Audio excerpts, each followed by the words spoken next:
Hey everyone, James from the Flying Guillotine here channel. Going to be today talking about Sergio Martino's Giallos. Going to be ranking them 8-1, similar to the Lucio Fulci episode. So one thing I'm going to note, there's one film on here specifically that straddles the genres. For me, if I'm going to put it on the list, then I'm just going to put it on the list, and I'm not going to grade it on how much I consider a Giallo versus a poliziotteschi. The film I'm talking about is Suspicious Death of a Minor. I'm just going to put it, for me, it qualifies enough as a Giallo, so I'm not going to say I like this film more than a certain film, but it's less of a Giallo, so I'm going to put it lower on the list. I'm just going to put it on the list, just exactly where I like it. So just wanted to clarify that before I get going. And Sergio Martino, definitely one of the 4 directors on the Mount Rushmore of Giallos, along with Argento, Bava, and Fulci. He'd probably be one that people would put on the lower part of that of the Rushmore, but nevertheless, still one of the most important directors, and in my view, one of the best for those. And definitely also a workman director. He was certainly not just a horror or Giallo director, although I do, in my view at least, that is the genre that he had the most gifts associated with. But he really was one of those directors, not unlike Fulci or even Bava, that did bounce around genres, and he did have certain strengths within those genres and certain weaknesses as well. I would say... Yeah, so, one other interesting thing, at least compared to Fulci, who did 6 Giallos, Martino has 8 on my list at least. Fulci's Giallos spread from 69 all the way to 83, 84, so there's really quite a large spanning from kind of Tenebrae 80s era, so very, very late cycle Giallos to pre-Bird.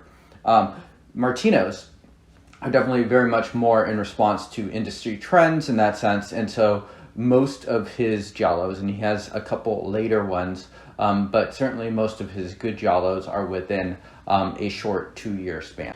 And so the thing I like about Martino especially is that more than any of the other Giallo directors, I feel like his really feel like mixtapes, so to speak. He takes, often he's working with the same creative team of especially Ernesto Gastaldi as far as the screenwriting, and Luciano Martino, his brother, and oftentimes the same cast too.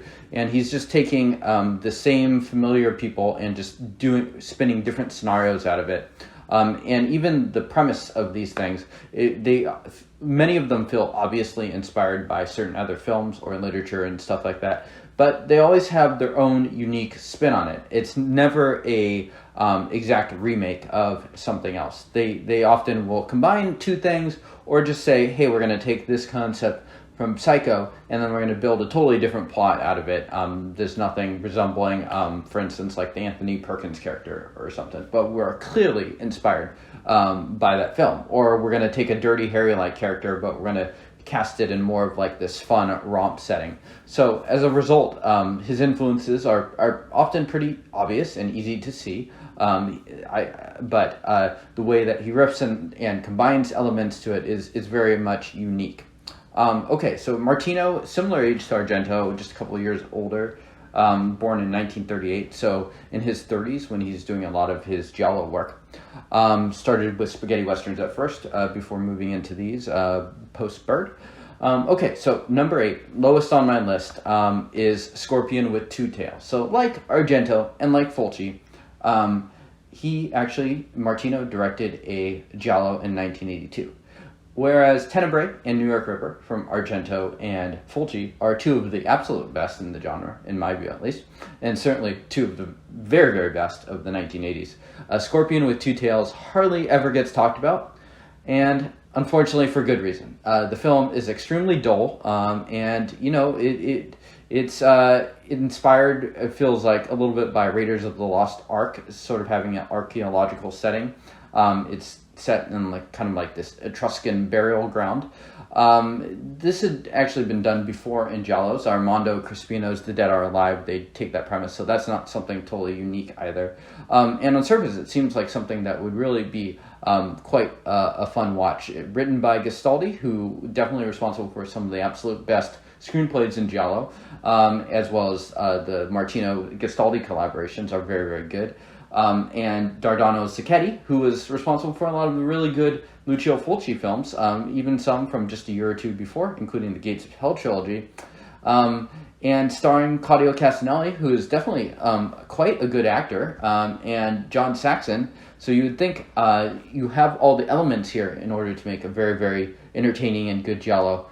But this film is very dull, and it's honestly quite bad, and one of my least favorite Giallos. And I'm not sure exactly how I'd fix it. I watched this film about a year ago, and frankly, I have zero desire to revisit it. It's not a bad film. Well, it is a bad film, and it is quite dull. So I would recommend people, unless you're very much a completist, to avoid Scorpion with Two Tails. Even the name is clearly riffing off of another Martino title, too, The Case of the Scorpion's Tail. Okay, so that is quite bad. Unlike Fulci's Giallos, where I don't think there's a single bad one, there are a couple here that I would just recommend people stay away. Alright, so next up is 1999's Mozart is a Murderer. So this is a TV movie in the kind of the turn of the century. And this one is also very bland. I think this one especially suffers from a lot of visual blandness to it. A huge reason for me watching Giallos is very rarely the plot or the mystery elements of that. Some people will resonate with that aspect, but for me, it's a ton of it is just the style and stuff like that. And when you suck out all of that in like this sort of like late 90s TV movie thing, it just has very, very little appeal to it. So this one is based around a bunch of music students, very, very much late period, even later than Scorpion. And, 90s Giallo are even worse than 80s Giallo in a lot of ways. And this one kind of sucks too. I also watched this about a year ago. I do remember it being a little bit different, a little better than the Scorpion with Two Tails, but that does not say much. I would also give this film a thumbs down, so recommend away from that. So these next six are definitely all pretty good films in my view, and all definitely worth checking out, and all solidly above average in the genre. So let's move on to the next one. Okay, so here we go. So this is number 6, Suspicious Death of a Minor. This is actually the first Martino Giallo I saw. I was actually getting into Polizio Teschi's before Giallos, so I actually stumbled through this film before. It's 1975, which is actually kind of late, but a little closer to the golden age of Giallos, which would be 71, 72, and 73 to a lesser extent. And, you could say, okay, 70s Martino Giallo, but, in between Torso, which was released in January of 1973, and Suspicious Death of a Minor, which I think was August of 75, he did 6 films in between, none of which were Giallos, 3 of which were Polizio Teschi. So Martino had really moved on from the genre at this point. So this is him coming back and revisiting it, but also sort of combining it with Polizio Teschi's. This film is also clearly inspired by Dirty Harry. So just imagine combining all of those different elements and spitting out. And the result is, it's quite a fun movie. Martino, after doing Torso, directed one of the sort of groundbreaking, in terms of box office especially, Polizio Teschi's Violent Professional, starring Luc Miranda. Also a pretty solid film. So this is him kind of just coming back and just combining those two genres that he had done for the last 4 or 5 years together. It benefits from having a really strong lead in Claudio Castagnoli, who is, in my view, one of the better Italian homegrown actors. And he has good screen presence, and he just sort of has one of those faces and the feel of a star. I would personally put this film in conversation with the 5 earlier ones. I think it's quite close in quality to some of them. It does have feel a little bit slighter, I guess. I think a little more minor, and I think part of that is the music used kind of has this really romp-like feel, which is kind of a direct contrast in terms of some of the very cynical directions that the plot goes. There's a lot of like almost nihilistic violence to this, and so as a result, it does feel a little bit more of tonal shifts. Personally, I do find that part of the charm, but I do think Martino's best Giallos do have a little bit deeper themes to it. So yeah, definitely a film I would recommend, and definitely one that feels the most like sort of a just a cross up of the two genres. And this comes in a time when we were actually seeing a few of these types of films. A couple other Giallo Polizioteschi mashups, both of which I would recommend, are Calling All Police Cars and Massimo Dalmano's What Have They Done to Your Daughters. Especially if you liked What Have They Done to Solange, definitely recommend Daughters. I actually prefer that film. But yeah, these Giallo Polizioteschis, especially if you're a fan, like myself, of both of those Italian genres, are kind of a treat, just in the sense that they combine them. I don't know if any of them I would really put as sort of like Pantheon level films, but they are good fun, and I've seen this film twice, and I think it's one that I'll have a good time with, enjoying every few years or so. It has a great ending that is more on the dark side. I don't want to spoil too much, but there's like a car chase that's sort of played for laughs, but also is pretty impressive in how it's done. We have a shootout on a roller coaster. So, Martino and team, I believe this is also written by Gastaldi, are still firing on a lot of creative cylinders. So I do recommend Suspicious Death of a Minor. All right, so number 5, I have Case of the Scorpion's Tail in 1971. The second Martino Giallo, a really fun film. This one is really mean, has hardly any fat to the thing, and it's just a lot of fun. So one of the types of Giallos that was really prevalent, especially pre-Bird with Crystal Plumage, is sort of these Umberto Lenzi, inspired by Diabolique, the French film, sort of like more domestic dramas, a little bit lower body kill and count, and a little bit more psychologically based. Ernesto Gastaldi, who wrote most all of these really good Giallos from Martino, actually directed one of those, and he also wrote a number of them, some of them including those Umberto Lenzi Giallis. So they're really more based on the upper class. A lot of them were very jet set, so going to lots of different locations. And this film feels fairly inspired by that. I believe most of the film takes place in Greece, which is a cool setting. I'm a big fan of sort of like these sunny Mediterranean settings for here. We also are blessed with a good cast here. We got George Hilton, who is always definitely one of the best, along with John Sorrell, as playing sort of like these sleazy, handsome guys that you're not sure if they are a good character or a bad character. And Anita Strindenberg, who is here, and Luigi Pistelli, who is playing sort of, who always has just like a great face, one of those sour faces that always just has a really strong screen presence. So good cast. I do think this feels a little bit slighter. So just imagine those jet set Giallos crossed with Psycho, and that's really what you get with this film. I don't want to spoil too much of this film, but it's a lot of fun. But it's not a film that will leave you really, at least for myself, remembering it for days to come. It's one where you enjoy it. Feels just breezes by, super easy to digest, and then you sort of forget about it. So I think that's the reason why this film tends to not be mentioned, along with Martino's other 4 sort of big Giallos. But for me, it is quite a fun one, and oftentimes, the last time I watched this or rewatched this, I was for most of the film, I was wondering why this wasn't considered even better. And I think it's only in comparison to the other ones that it suffers. But, this is a good film. And along with Suspicious Death of a Minor, even though they might feel slightly more minor, I think they're really quite good and worth checking out. And definitely well above average as far as the Giallo genre goes. So again, 1971, right in the golden age, and combines a lot of those fun elements of like more Bird that are a little more slasher based, as well as like the jet set nature of those earlier Carol Baker, Umberto Lenzi Giallos. All right, so number 4, also from 1972, getting into more of the really fantastic genre classics here. We got All the Colors of the Dark. So this one is clearly inspired by Rosemary's Baby, and it just has those elements of gaslighting especially, and a really strong lead in Edwige Fenech. who is gorgeous in all of their films, but is definitely kind of one of the, perhaps the queen of the Giallo genre.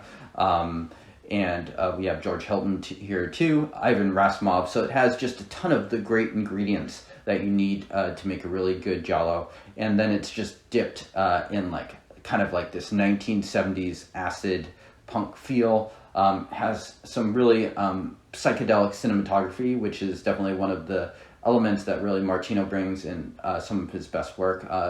Strange Vice of Mrs. Wardh too. And this film, probably controversially, I'm putting at 4. It could easily be a little bit higher. I tend to be a little more lukewarm on the gaslighting Giallo films. I'm not sure why, but they tend to not quite resonate. They just tend to not be my absolute favorites. That being said, I think this is quite a good film. I think in comparison to the previous 2 films I mentioned, this one does tackle some deeper themes. So as a result, I think it does feel weightier and it does stick with you in a way that the others don't. So just one of those Giallos that has a ton of really talented people working on it. Set in London, which really reminds me, the overcast nature really reminds me of home here in Seattle, where the skies are just constantly gray and it kind of gives it this really oppressive look. So, yeah, so just if the Rosemary's Baby dripped in like crazy 70s psychedelics, with a fantastic Bruno Lickenlei score sounds up your alley. Highly recommend this film. Probably one that, most people that are fans of the genre would rank even higher than myself. Okay, so let's get on to the top 3. And I forgot to mention that Iñaki and I did record a film-to-film episode of All the Colors of the Dark paired with Strange Vice of Mrs. Wardh, so definitely do check that out if you are interested in hearing a little bit more of a deep dive there. So these 3 are all films that, like Fulci's top 3, I personally grade very highly. For me, these are probably my 3 favorite Martino films. As much as I like the Martino Polizioteschi, I do think his Giallo work is a little bit better, at least for me, and it sticks with me. So these are all very close to the very top of the genre, and personally films all that I love. So number 3, clearly taking inspiration here from Edgar Allan Poe and Black Cat, but spinning it in a way that is totally unique and different. So you're not going to be like, okay, this is kind of like just another remake of the Black Cat. No, it's actually very creative and very different in a way that you may not even realize you are watching something that is so Poe inspired. So Your Vice is a Locked Room and Only I Have the Key.